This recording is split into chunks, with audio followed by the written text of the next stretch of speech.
केंद्र सरकार हो या राज्य सरकार, किसी भी सरकारी योजना में वो भ्रष्टाचार पसंद नहीं करती है। बावजूद जमीनी स्तर पर उसका ही बोलबाला होता है। हम बात कर रहे हैं हारीहिर तालाब का, जो कि गोविंदपुर प्रखंड के बड़ियो पंचायत में अवस्थित है। और इस तालाब का सौंदर्यीकरण, इसका जीर्णोद्धार और पुनरुद्धार का कार्य लगभग 3 लाख रुपए की राशि से आज से महज 1 या 2 माह पहले हुई थी। नतीजा क्या हुआ? एक बरसात भी यह तालाब झेल नहीं पाई। जहां जल अधिग्रहण होना था वहां जल संकट हो गया है। देखिए कैसे ये जो तालाब, ये जो कटा हुआ मुहाना देख रहे हैं, दरअसल तालाब के निर्माण कार्य के दौरान इसको जेसीबी से काट करके निकाला गया था, ताकि जो पुराना पानी है और गाद है वो यहाँ से निकल सके। उसके बाद जेसीबी चला करके और तमाम जो इसके गाद हैं और इसके जो कचरा थे उसको निकाल करके तालाब को एक बेहतर और सौंदर्यीकरण के रूप में इसका सौंदर्य को निखार करके आम लोगों के लिए देना था। लेकिन कॉन्ट्रैक्टर ने क्या किया, आपके सामने है। हुआ क्या है कि एक बरसात भी यह तालाब झेल नहीं पाया। जिस मुहाने को मिट्टी से बंद किया गया था वह मुहाना पानी के दबाव में आकर बह गया।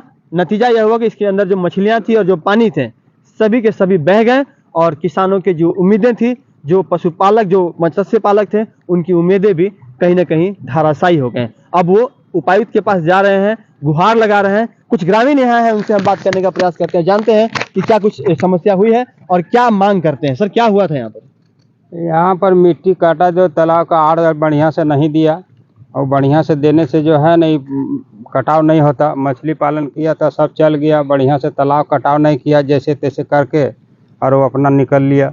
हम लोग बोले तो बोले कि अच्छा ठीक है कर देंगे। और थोड़ा सा पानी भरा, बोले कि पानी भर गया। अब पानी भरने के बाद वही एक बरसात झीला नहीं और आर टूट के चल गया। आर में थोड़ा सा मिट्टी दे दिया, पहले से पूरा आर काट दिया था, थोड़ा सा मिट्टी दे दिया, वो बह के चल गया। मछली का जो नुकसान हुआ सो हुआ। नहाने से ना कि मैंने हम लोग इधर जितना भी है सब इसी में नहाते थे, सब नहाना भी बंद हो गया। जहाँ तहाँ आदमी जा रहा है नहाने के लिए। मछली भी पाले हुए थे? हाँ, मछली भी छोड़ा हुआ था, वो भी बह गई, सब बह गई। अब क्या मांग करते हैं? उपायुक्त साहब लोगों ने शिकायत की है? हाँ, शिकायत की है, लेकिन तो कुछ सुनवाई नहीं हो रहा है। हम लोग बोल रहे हैं कि जो प्लेन कर दे, कम से कम जो गड्ढा गुड्डी है, जो मिट्टी छोड़ा हुआ है उसको उठा दो और आर बढ़िया से बांध दो। बस यही हम लोग। क्या नाम है आपका? नासिरुद्दीन अंसारी। ये नीति आयोग से जो है 1-1.5 महीना पहले जीर्णोद्धार का बनाया हुआ था तालाब में। इसमें जो है जो ठेकेदार था वो सिर्फ ऊपर का मिट्टी उठाकर इसको मिट्टी को ढार दिया गया। उसको हम लोग बोले भी थे कि जब ये खेत का जो आड़ जो है इसको बांध दो, या बोरा से बांधने का था, या तो उसको कंप्रेस कर देता, जेसीबी का जो चीज़ से कंप्रेस कर देता। लेकिन वो कंप्रेस नहीं किया। पहला ही बारिश में जो है तालाब जो है क्या कहते हैं पूरा बह गया। इसमें जो बहुत अधिक हुई थी? नहीं, पानी तो जो होना था वो होबे किया। वो तो सभी को मालूम है कि कितना पानी हुआ है। पहले का अपेक्षा अगला साल के अनुसार में पानी वर्षा इस साल थोड़ा सा ज़्यादा हुआ। तो यदि ज़्यादा हुआ तो इसमें जो है सिर्फ खाना पूर्ति करने के लिए दिखाकर आप लोग अपना कैमरा घुमा कर देखिए, चारों तरफ में देखिए, वहाँ तो घास है ही है, कहीं तो जेसीबी नहीं चलाया। वो सिर्फ नाम के लिए 1-2 दिन जो है चला कर जो पूरा का पूरा सरकारी पैसा का जो दुरुपयोग किया ही। उसके बाद क्या हुआ? उसके बाद जो है जैसे ही बारिश आया, पूरा का पूरा इसका कटानी हो गया। इसमें जो मछली छोड़ा हुआ था वो भी सारा बह गया ही।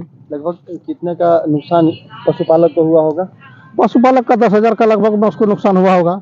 उसके बाद में उसकी तरफ जो नीचे का जो खेत है वो तो बेचारा का जो सारा मिट्टी कटान होकर जो चला गया उसका खेत में, उसका तो खेत तो बर्बादे हो गया। तो उसके बाद ठेकेदार कौन है इसका, और किस योजना से इस काम को और कितने की राशि से किया गया?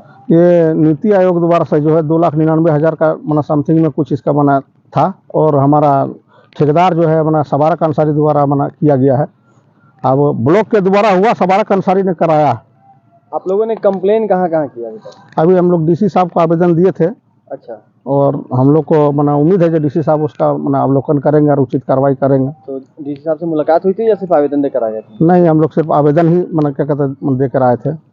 इस बार मंगल को हम लोग विचार बना रहे हैं, फिर जाएंगे और जाकर डायरेक्ट डीसी साहब से भेंट करेंगे और जाकर करेंगे। ये सरकारी पैसा का जो महत्वाकांक्षी योजना है, लेकिन यहाँ का आदमी समझने वाला नहीं, सिर्फ लूट और खसोटी इन लोग का दिमाग में है। ये आकांक्षी योजना का तालाब था जिसमें से सिर्फ गाद उठाने का प्रावधान था, और इसमें गाद उठा करके अगल बगल में फेंकना था। जो लाभुक गांव का था उसको ले जाने का भी है, जिसमें गाद अभी हम लोगों ने मशीन के द्वारा गाद को उठाकर रख दिया गया।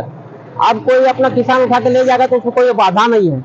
अभी तालाब के बगल में गाद रखा हुआ है। नहीं, गाद मुद्दा नहीं है, मुद्दा है कि तालाब जो है उसका मेन टूटा कैसे। हाँ, अब तालाब का एरिया 300 बाई 250, पराकल छोटा सा बना 3 लाख का, और 300 बाई 250 के कारण तालाब में प्रेशर बहुत ज्यादा हो गया। लगातार 1 महीना से बारिश हुई, बारिश के कारण तालाब भर गया, और वो जो बीच में मेन कटा है उसमें उसको बंधा भी गया था। ऐसी बात नहीं कि नहीं बंधाया था, बंधाया गया था, लेकिन नया मिट्टी से बंधाया गया था, जिसके कारण प्रेशर था वो धीरे धीरे रस्ता हो गया, और फिर पानी एक बार रात भर मूसलाधार बारिश हुई, इसकी वजह से लोड सह नहीं पाया और वो सीधे ले देकर बहा गया। तो आपने देखा कि किस कदर आम लोग नाराज हैं इस तालाब की दुर्दशा को लेकर, इसमें बह चुके पानी को लेकर, बह चुकी मछलियों को लेकर, और ये नाराजगी सीधे तौर पर कॉन्ट्रैक्टर के प्रति है।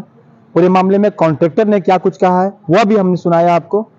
तो आप अंदाजा लगा सकते हैं कि कोई भी अपने आप को बेगुनाह साबित करने से नहीं चूकता। कॉन्ट्रैक्टर का सीधे तौर पे कहना है कि इतना का एस्टीमेट था और इतना हमने काम कर दिया, बावजूद अगर गलती हुई है तो उसे स्वीकार करना चाहिए था, जो कि उसने नहीं किया।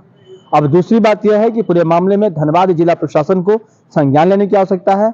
अगर कॉन्ट्रैक्टर ने काम किया है, अगर ईमानदारी है, तो उसका पेमेंट होना चाहिए, और उस कार्य के प्रति उसने ईमानदारी नहीं बरती है, कहीं ना कहीं भ्रष्टाचार की बू आ रही है, तो उसका पेमेंट रुकना चाहिए, उस पर कार्रवाई होनी चाहिए। सहयोगी रोशन के साथ राजकुमार जायसवाल, 11 स्कोप, धनबाद।